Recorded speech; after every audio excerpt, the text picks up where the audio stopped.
Week 1 of the 2024 SEC football season is officially in the books, and we turn our attention to Week 2 with our good friend, Jake Crain of Crain Company, who joins us every single Wednesday here in the airwaves. Jake, appreciate you taking the time, my man. What's going on?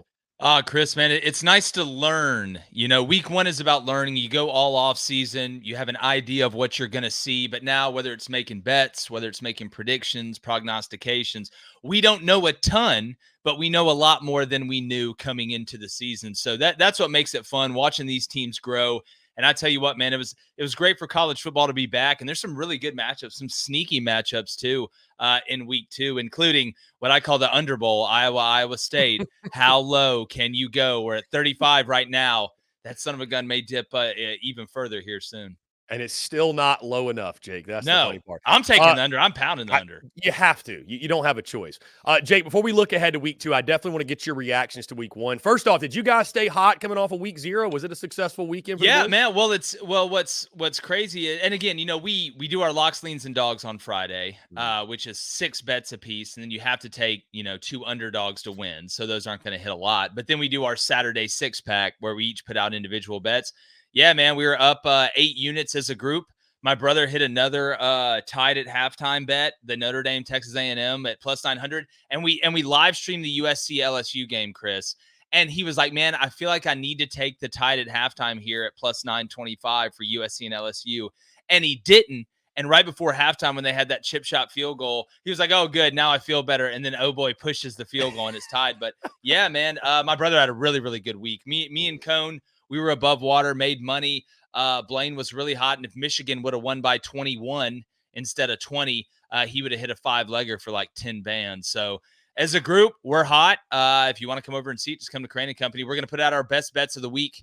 We already put that out yesterday on Tuesday, just early, like sharps, because the lines move, and then we're going to keep throwing them out. Man, Boston College plus 16.5, and I hate that number. Free money, absolute free money, and also, even though, and this is the stupidest thing, Chris, how am I allowed to bet on spreads and games and team totals and game props, but I can't bet on player props in Tennessee? That makes about as much sense as having a state lottery, but not allowing sports gambling, Georgia.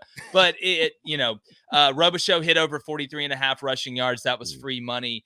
But no, man, it's been a very, I don't want to jinx it. We're firm believers in superstition over there. So yeah, it's been a hot start. But it's not how you start, it's how you finish. Jake, let's go to a line and a game that I feel like many people were on the wrong side of, that being Texas A&M and Notre Dame. This was kind of the premier matchup. Jake, I'm not going to sit here and take a victory lap. I feel like I was one of the very, very few that actually picked Notre Dame in this game. What did you see from this? Again, I wasn't all that surprised because I felt like game 1 of a new regime. Are you going to be buttoned up enough to beat a really good Notre Dame team? Connor Wigman obviously struggles. Did you leave this game, Jake, more impressed with Notre Dame or more concerned with Texas A&M? I would say impressed with Notre Dame. And, this is a game that, me and Nick Saban picked wrong. I thought A&M was going to win it exactly on the spread by a field goal at the end. You knew it was going to be overtly physical because that's kind of the identity of these two teams, especially with Elko coming into Texas A&M.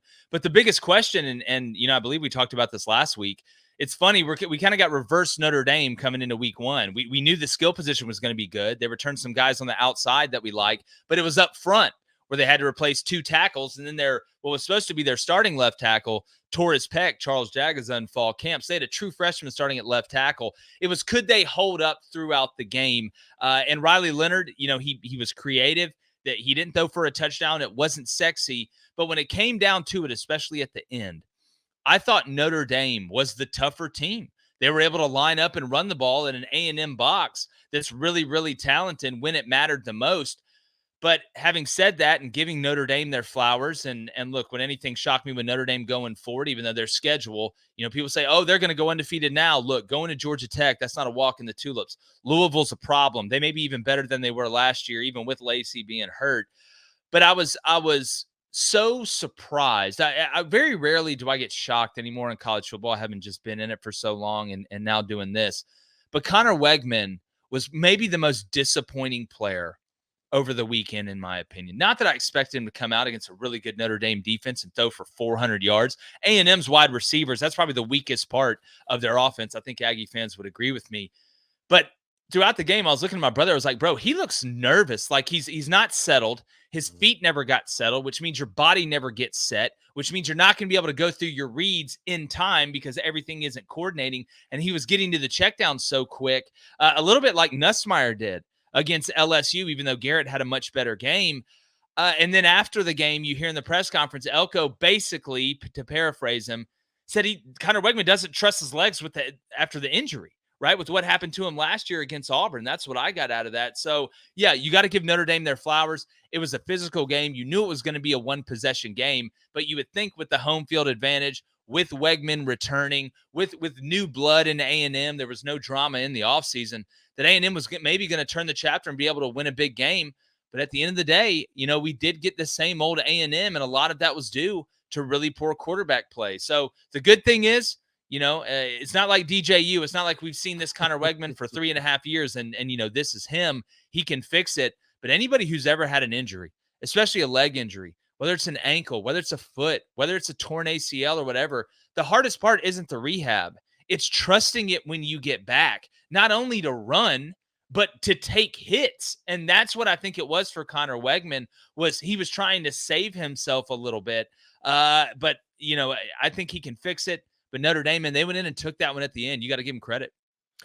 Jake, switching gears a little bit before we dive into any of these other specific games, I actually saw on you guys' airwaves, you guys talked on Monday, the SEC had a rough weekend in these 4 premier matchups, 1 and 3. I think you guys may have used the word overrated. I don't mean to put words in your mouth, but what do you make of the SEC struggling on the opening weekend in these premier matchups? Yeah, well, it's funny. People stop reading after they hear one word. The title of our show Monday was, "Is the SEC overrated?" ? So it wasn't like a statement. It was a question mark. And you two things got to be able to be true at once. Yes, the SEC did struggle this weekend outside of Georgia and our boys at Vanderbilt. Let me take a second to say, Vandy, anchor down, damn it. That was, it wasn't just that Vandy won, it was how they won. Like, they're not bad. Like, they got some Skinner, like they got some cats that can make some plays. And then Diego Pavia, he's the Mike Winchell of our time. But on that note, the 2 games, the SEC marquee games this past weekend, the SEC had at home. They lost. Florida got absolutely drilled by Miami, and then obviously Texas A&M lost to Notre Dame. But we had Notre, and I'm sure you guys did too. We had A&M and LSU and LSU lost to USC, but we had Florida about where everybody else had Florida, not all the way at the bottom, but they were never going to be a top tier SEC team.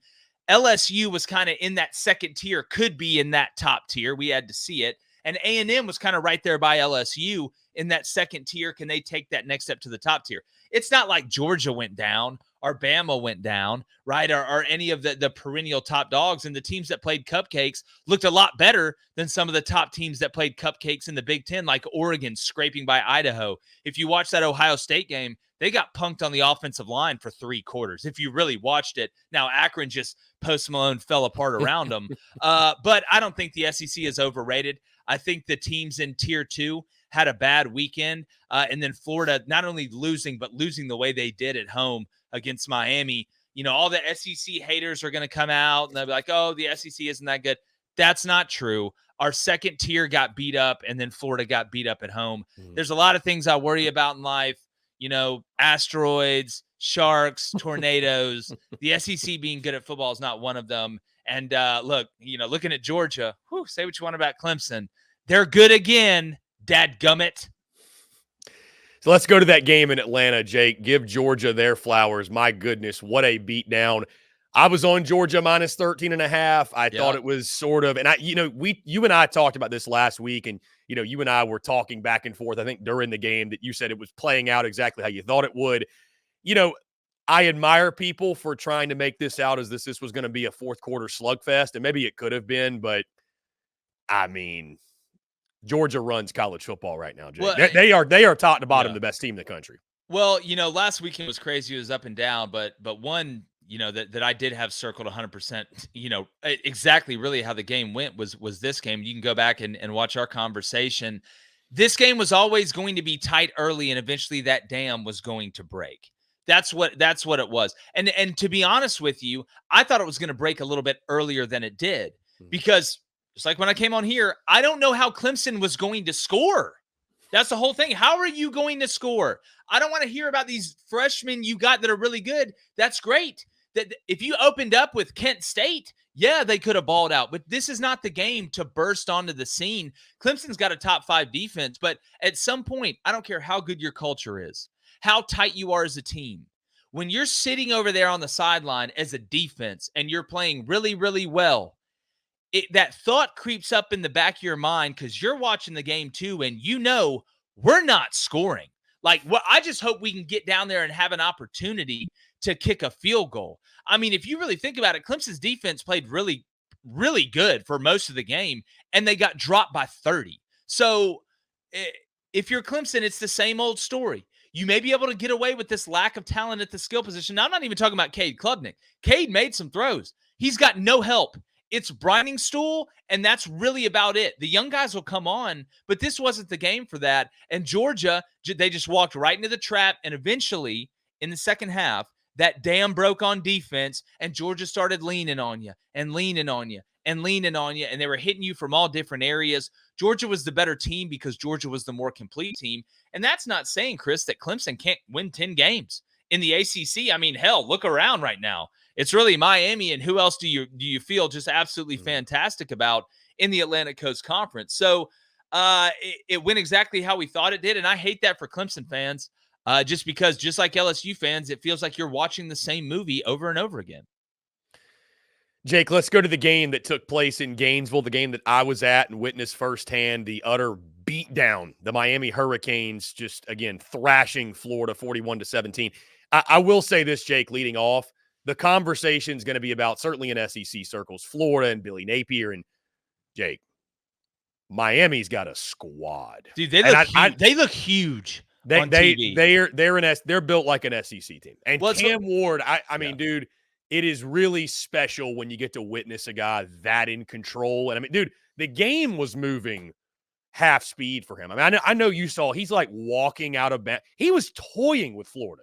That play he made where he rolled out left and threw back across his body. Jake, my jaw dropped, and I looked at my buddy and said, "That is that is going to be on the Heisman Trophy reel." That's that kind of play in my mind. So, again, I know you want to speak on Miami, how impressive they were. We've also, though, got to talk about Florida, man. I mean, it's one thing to lose to Miami in this game. How does he survive this, Jake? Because, I mean, I was there in person. Again, it was weird. It was like everybody was excited. The tailgate was electric. I texted you on Saturday, right? It was a good time.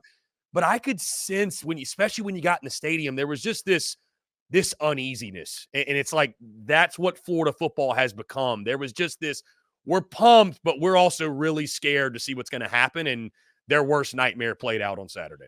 I think maybe the Florida team felt the same way when you watch the way that game went. Yeah, first, just quickly on Miami, this team, looking at them on the line of scrimmage and with the skill position, Restrepo is exactly who he was last year, absolute witch. I don't think people realize how big Damian Martinez is. Yeah, Damian Martinez is humongous. He's almost stacked. 230, and he's not. It's not like a bowling ball 230. Like he's stacked, as you would say. So you got to give them their flowers. Cam Ward, 100% witch.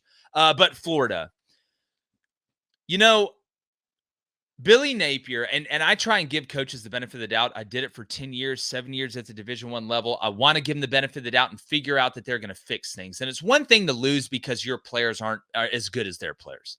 And Florida's players were not as good as Miami's players at pretty much every position group in that game.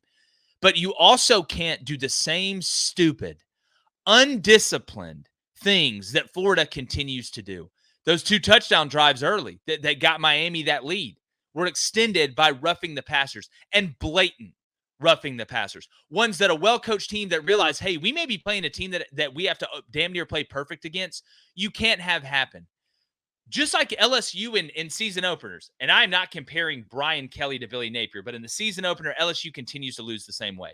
How in year 3 can you sit up there at a press conference? And I know some people say it was taken out of context or this, that, and the other, and say that, well, we just need to tune out the noise and not worry about other people are saying and just execute and be consistent.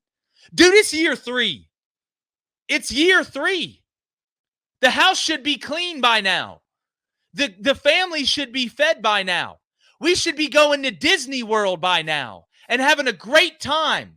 But no, it's the same mistakes, whether it's having 2 guys with the same number on punt return and a huge possession against Utah early to kind of flip the tide, whether it's the roughing the passers, whether it's the lack of eye discipline on defense, letting guys run free in crucial downs, not aligning right and being gap sound on defense, and then offensively, not understanding your assignment on the offensive line, especially on the left side. I mean, Miami was able to get there with 4, and then they just started having fun bringing extra guys. But probably the thing that worries me the most, and I didn't hear him say it, but I saw one of the Florida media members write this in the press conference. They asked him why he started to rush 3.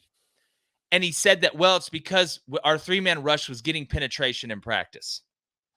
Where is Miami's strength on offense, Chris? It's the offense. What did Mario Cristobal play and was really good at? It's probably why Georgia Tech's good on the offensive line. It's probably why Michigan's been pretty good on the offensive line. Their head coach is a damn offensive line coach. The only one who's not good is Sam Pittman in Arkansas, and we'll see. They dropped a 70-piece with Cajun fries on a terrible Pine Bluff team, but they go play Oklahoma State. The other side of that is your offensive line is giving up pressure on a 3-man rush. That's horrifying in its own right. So I understand playing to your strengths and what you see in practice, but you're playing against yourself. You're not playing against the other team. That's like saying, you know what? This team's got really, really good wide receivers. We don't need to play man coverage against them, but man, we look really good when we go 0 coverage in practice. So let's do it against them. It just seems to me, and the cherry on top was Miami's players going over to the recruiting section at Florida after beating Florida down in the swamp and saying, do not go here.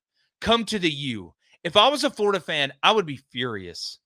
I would be furious after seeing not only the way we played, it's the same old movie, but that they not only walked in our house and took the remote, they cooked a steak and kissed our wife on the lips. Like, this is, Florida fans have a right to be upset. They should be upset. And it's not an people say, oh, well, there can be overreactions week 1. Not when we're in year 3, buddy. Not when we're in year 3. If it was his first year and this is the first game, look, man, it is what it is. They're going to work through it. You got to get things right. We're in year 3. Both of those teams were in year 3. You tell me which one looked more ready. Jake, let's go to the game Sunday night. You mentioned Crain Company had an electric live stream during this. Great. Yeah, LSU falls to USC 27-20. And we kind of echoed, or you and I had a similar take on this game. And from the standpoint of, it felt like LSU lost it more than USC won it. Not to take anything away from USC and what they did, but LSU had this game in their grasp, and it was really mind-blowing, I think, what we saw in the fourth quarter, how, again, LSU was almost passive. Like, they allowed USC to take the fight to them instead of the other way around. It's a 12-team college football playoff, Jake. One loss doesn't kill you, but I mean, what do you make of such a disappointing outcome? 5 years in a row, you've lost a season opener. I mean, you mentioned frustrated fan bases. Those folks down there in the boot, man, they are peak frustration this week. Shout out, prayers sent to my guy T-Bob, Moscona, Ruffino, the whole LSU crew down there, because again, I'll say what I said about Florida, and this is only the season opener. This is a very minor case of what Florida has. Florida has like a terminal illness of this. LSU just catches this for like a week. It's one thing to lose. It's another thing to lose the exact same way, in the exact same game, at the exact same place on the schedule. At what point, if you're LSU and you're Brian Kelly, do you realize that maybe we should start pushing the ball down the field in the first game? That's what it's been. Garrett Nussmeier had a great completion percentage because most of his throws were under 10 yards.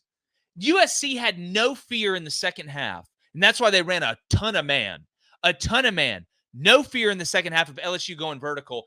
And Kyron and Lacey balled the first half. Mason Taylor balled the first half. Even when they threw the deep ball into coverage, the play was made for a touchdown. But LSU, for some reason, played in the second half, and really for most of the game, like they had a 14-point lead when they didn't, even when they were down. Joe Sloan, his third down play calling was atrocious. And I'm not going to put it all on him because there were some combinations down the field, but Garrett Nussmeier was so quick to get to the check down. And look, I'm a defensive guy. To check down, you'll never go broke making a profit. But you can't just rely on that only. What makes the check down more dangerous? When you're hurting people down the field, then they've got to back up and you have more room on the swing. You have more room on the sit or on the arrow or hey, we realize nobody's coming. I'm going to get out into a route, whatever it is, pipe route, whatever it is. But to me, I've kind of got a theory on this, Chris, and I'm not a conspiracy theorist, but Joe Sloan was the quarterback coach that got promoted to the offensive coordinator. It looked to me like somebody told Garrett Nussmeier all week, our offensive line is going to steamroll these cats. The only way we're going to lose this game is if we lose it, if we turn the ball over. Because I had heard in fall camp, and Matt Moscona came on our show, and he said, listen, there's been a couple times where they've heated up Garrett Nussmeier, and he just threw the ball up and turned it over, and they ripped his ass. I am wondering how much Joe Sloan put in his ear. Just don't screw it up. Just don't screw it up. Throw the check down. That's fine. And you know what? In a lot of cases, that is fine. But when you got the cats LSU has running on the outside, right, and you have the weapons that they have, and it's working in the first half, not only on the outside, but Mason Taylor on the inside, and then you totally go away from it, you deserve to lose. And I don't want to say that LSU lost this game because at least USC took chances. Miller Moss took the chances that Garrett Nussmeier didn't. And Garrett Nussmeier made some great throws. This game is not all on Garrett Nussmeier at all. There are some things, but there's always some things. He made some incredible layered throws, especially in the intermediate passing game. But I'm baffled because they're like, oh, well, USC fumbled it twice and they did this crazy pitch, but they got it back. Well, you know what? Sometimes you got to risk it to get the biscuit. And you know why they made those plays at the end? Because Miller Moss let it ride. Sometimes you got to put it all on red and let it ride. And that's what USC did. And that's why they end up winning the game. That doesn't mean you be stupid, but you got to go take games. Sometimes you got to go take them. And in a game that tight, you got to go take it. But look, LSU's defense, Blake, as mad as you are about how it went down on the offense, LSU fans should be so enthusiastic about how much better the defense looked. If that defense was on last year's team, y'all probably win a national championship if we're going to be honest with how good that offense was. But I tell you, man, USC looked physical. And Lincoln Riley with a physical defense, D'Anton Lynn had a great plan. You know, we always talk about second half adjustments, right? And they're crucial. He adjusted, but not that much. You want to know why? Because it was working, dog. Like some guys can overthink it. They can get too cute. But you got to give credit to USC. But if you're an LSU fan, I understand being frustrated. You've done the same thing. And guess what will happen to button it up? They'll go. It's the LSU track. All right, so what we've seen last year, they'll go beat Nichols to death. And just like Mississippi State last year when Jay Daniels was throwing the ball all down the field after they didn't against FSU, and it's just bombs over Baghdad, they'll do that against South Carolina. Garrett Nussmeier will take more shots than a drunk sorority girl at a college bar in that game. So, and they'll be, 6-1, 7-1 when Bama comes to town. But where it hurts you is on the bubble. If LSU is 10-2, or LSU is maybe even 9-3, I don't think a 9-3 team can sneak in there. But if they end up 9-3, and that third loss was this game to USC because your ass didn't want to throw the ball down the field and you played not to lose in the second half, that's what's going to make you sick. Jake, before we turn our attention to week 2, what else stood out to you from week 1? Anything in particular? I know you mentioned Vanderbilt, obviously. Let's definitely give credit to the Commodores. That was the shocker of week 1 in the college football world. But anything else? I mean, there were a lot of obviously cupcake matchups. We saw a lot of blowouts. One in particular that was not a blowout than you and I talked about just before we hit record. But just top takeaways from week 1 outside of those 4 premier matchups we mentioned. South Carolina is still deficient up front. They are. And I don't think they're not as bad as last year. I don't think. And Old Dominion, some people look at Old Dominion, they're like, oh, they suck. Now, man, when I was at South Alabama, Old Dominion became Division I the same year we did. I've been watching their track, and I know the area that they recruit. There's some cats that can play over there. Like, don't sleep on Old Dominion.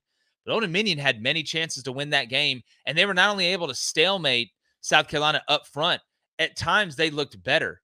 And you could tell it was Lenore Sellers' first game as the guy. I think he's only going to get better. I'm not worried about him. it's the line of scrimmage that worries me, because it all starts and stops with that. And South Carolina, we're going to find out a lot more about them against Kentucky, which to me is going to be the most non-interesting game I think of the weekend, because I think there's a lot of questions still about Kentucky. But outside of that, everybody else handled business. Alabama, too many penalties. They'll get that cleaned up. I was shocked Western Kentucky didn't score. We knew Bama was going to be good. Auburn just pulled Alabama A&M's pants down in front of everybody at the high school. You knew that was going to happen, but they did. They looked the part.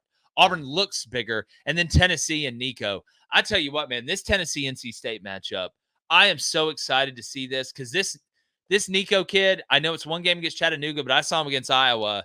If you want to talk about instinct or like feel about a player, this matchup we're going to see not only this weekend, but when Oklahoma plays Tennessee, between Jackson Arnold, who's got a lot of witch in him too, and Nico, it's going to be like looking into the future. So this is a great weekend all around, man. We're going to keep learning as we go, but at least now we have some data to look back on and say, all right, this is we can kind of watch how the cake's being baked.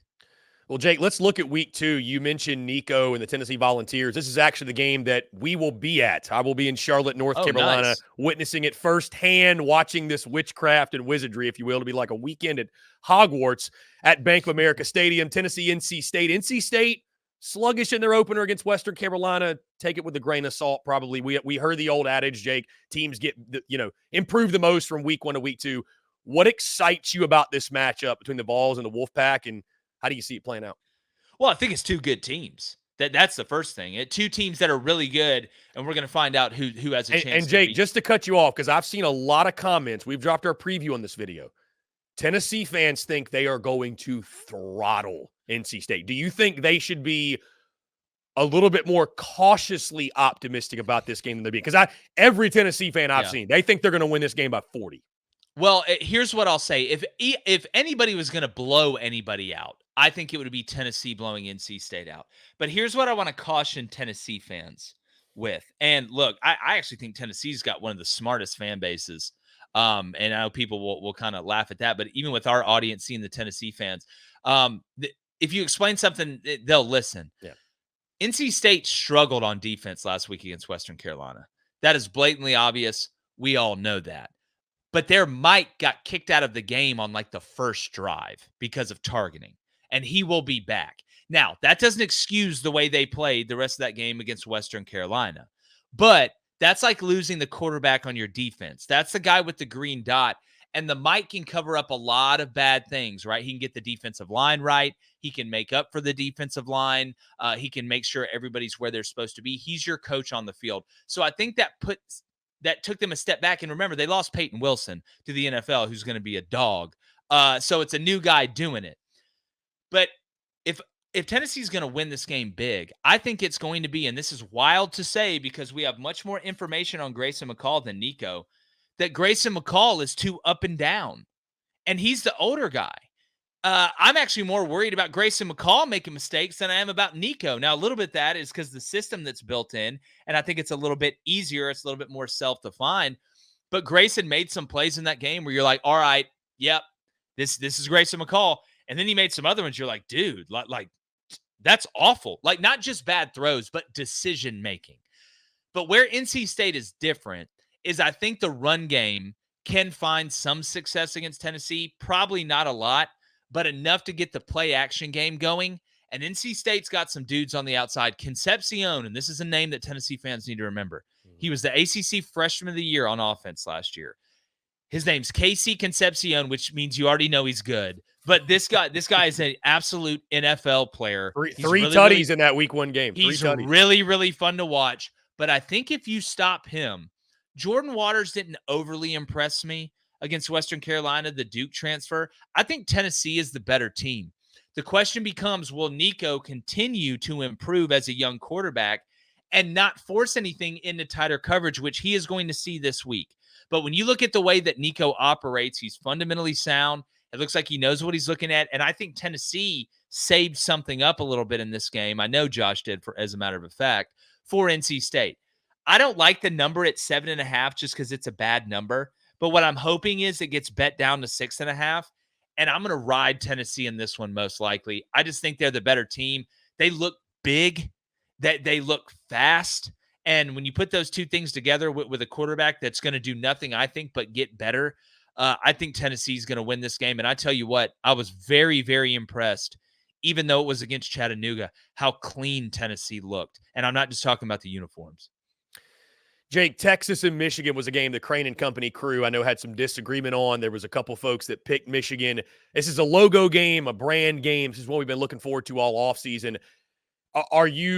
Is there any less concern for you for Texas going in the big house after what we saw in week 1 from the Michigan Wolverines? Kind of struggled and maybe play with their food a little bit against Fresno State and maybe have real issues at quarterback because Alex Orji just can't throw the ball. So thoughts on this game, Texas-Michigan? Well, before the season, I felt a lot better about it for Michigan. I don't know how after this first week you can sit there and feel great about Michigan against Texas in this game. I actually think this will be like diet Georgia Clemson a little bit. I think it may be low scoring early. That Michigan defense is really, really good, especially up front. That battle on the line of scrimmage, I can't wait to see. I'm just trying to find a way in which Michigan is going to be able to score enough points in this game. To me, this game is going to be a borderline race to 17 because I think Texas, even though they lost Bo Davis, and I know Colorado State, it doesn't strike the fear of God in anybody up front. I think they've kind of turned the page and become a physical team. And eventually, Sark's going to get you. That's the thing. You can stop them, you can figure them out, but eventually, Sark is going to find a way to put some points on the board. That's the difference in Clemson and Texas. But if you're Michigan, to me, there's a much more narrow way to win this game. You're not going to be able to throw your way to a win here unless you are just bludgeoning them on the ground and the play action game has opened up so much. It makes it easy for Davis Warren, who I think does have some ability. But if you're Michigan, this has got to turn into a game of keep away. That's what it's got to turn into. How much can we limit Texas offense coming onto the field by running the ball and running the clock? This game needs to be ugly for Michigan to win. It needs to be low scoring. But I want to caution Texas defensively. Do not make the same mistake that Ohio State made 2 years ago. And Jim Knowles said, you know what? Michigan can't throw it. We're just going to run zero coverage and put everybody who's ever played at Ohio State in the box.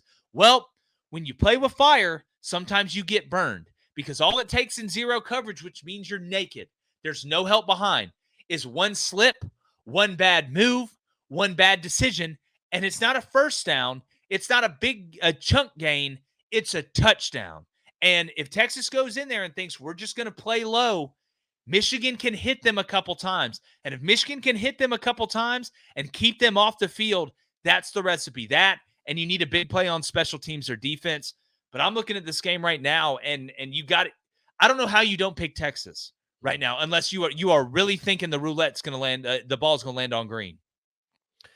Jake, let's go to this game in Stillwater. I think this is an intriguing matchup for Arkansas as they take on Oklahoma State. The numbers actually come down this one. Again, we can overreact to the Pine Bluff game, who is, like you mentioned, one of the worst teams probably in the country. But Taylon Green, he's got a little magic in him. Jaquindon Jackson, the running back, look really good. Offensively, obviously, they go 10 for 10 on their drives with touchdowns. Yeah. What do you give the chances for Arkansas to go in there and beat Ollie Gordon and Mike Gundy and pull what I feel like, Jake, would be a much-needed upset if Sam Pittman and company are going to really get this thing rolling? Well, just watching Arkansas run around, and that's all you really could do against Pine Bluff. Just like Alabama A&M and some of these others, the talent level difference, the size difference, the ability difference is so vast. But Arkansas did look good running around. They looked big. Right? And it's no shocker that Arkansas looked big, but Green looked big. Jaquindon looked big. And I remember him from Utah. And Arkansas should have gathered some confidence from that game, even though it was against a lesser opponent. I watched Oklahoma State play South Dakota State. They handled them a little bit easier than what I thought. Defensively, I still think there's some exploitation ability against this Oklahoma State defense. And Bobby Petrino obviously didn't have to show a lot. They were peanut butter and jelly on offense. This is the game where if you're going to win it, Petrino is the reason that he just finds a way to get guys open enough. What Arkansas fans need to ask themselves, we know Green can run. Nobody is doubting whether Green can run. The question is, can you have a true run game with Jaquindon Jackson against Oklahoma State? And then can Green make the throws in tight windows when the coverage is better than what he saw last week? And we don't know that yet. But what a great opportunity for Arkansas to totally flip the narrative that guys like me and guys like you have been saying that we think this is Sam. I think you said this. I don't mean to put words in your mouth. This is probably Sam Pittman's last year. If I was going to be wrong about one take, I hope it's the Arkansas take. That's how much I like Sam Pittman. I think we all like Sam Pittman. But having said that, Oklahoma State is an old team. This is a team that knows who they are. Even though I think they're not great defensively, they're better than they were last year. And Ollie Gordon has a way of knowing that they're going to run the ball, and he still gets yards. So this game, I think, is going to come down, as crazy as it sounds, to which quarterback between Alan Bowman, who's 48 years old, and Taylon Green can make the accurate throws enough in tight coverage to win it. And I know that sounds obvious, but with as much running as both these teams are going to do, Arkansas with the quarterback, Oklahoma State with Ollie Gordon, those 3 to 5 plays could be the difference in letting Arkansas hang in the game, possibly win the game, or maybe Oklahoma State being able to kind of stretch out a lead here. Jake, finally, we do have a conference game in week 2, and you alluded to it earlier. Kentucky hosts the South Carolina Gamecocks. You know, what's intriguing about this one, Jake, and I talked about this in the preseason, and many others have as well, rarely do you see a game where I could argue it's the most important game of the season for both sides. If they're going to have the kind of season they want to have, their fan bases want to have, it feels like a must-win. And week 1 overreactions, it feels like it could be a bit of a mismatch in favor of Big Blue Nation. Your thoughts on this game? Again, Kentucky fans want this one badly. Obviously, you've lost 2 in a row to South Carolina. We know about the kind of rivalry between Beamer and Stoops, and the people call it the Sunglasses Bowl in Lexington. Thoughts on this one between the Gamecocks and the Cats? Well, it's obviously you look at it and you look at the way Kentucky played against Southern Miss and the way that South Carolina played against Old Dominion, and then you factor in this is Lenoris Sellers going on the road in an SEC environment for the first time, and I'm expecting him to jump and end up being the guy we think that he can be. But this is a game where I think you see the catastrophic turnovers. And I look at the offensive line and I worry about the pressure that Kentucky can put on him. And he's going to try and force the action because he wants to prove everybody right. He wants to prove everybody right that, hey, he's the guy that's going to come in and be this phenom that everybody else said. When I look at Kentucky, I like the physical. You know, they got their old offensive line coach back. The physicality seemed to be there a little bit more. I know Southern Miss isn't the greatest team, but they're not, Alabama A&M or Pine Bluff. I just don't think South Carolina is going to be able to push the ball down the field enough and create enough explosive plays to be able to keep up with the points that Kentucky is going to be able to eventually score on offense, whether it's Berrien Brown, somebody hitting a big play, Vandegrift finding somebody down the field. I just worry for South Carolina, not only Lenoris not making the mistakes, but Lenoris being put in a position where he can actually scan the field and decide, hey, do I need to take off? Do I need to throw the check down instead of it being sped up? Reading's not hard. Speed reading is. Jake Crain of Crain Company joins us every Wednesday. Jake, last thing, I lied. Is Auburn minus 13.5 a lock? Man, look. Listen. Beware there is no locks with Auburn. I actually, believe it or not, while I'm still dead inside, feel pretty good after watching Cal last week and then watching the way Auburn operate and just how Auburn looks, especially at wide receiver. Man, I used to pray for times like this. But no, it's I think Auburn should probably cover. But a lock, look, Jaden Knott, if you haven't seen this cat, he can go. And Auburn's secondary, there's still some questions there. So we'll see. But I'm cautiously optimistic that Auburn would cover. So there's no lock, that it's still left open, and hopefully they do. Jake Crain of Crain Company. Again, Jake, it's always a pleasure. Appreciate you taking the time, and we'll do it again next week. Sounds good, man. Appreciate you.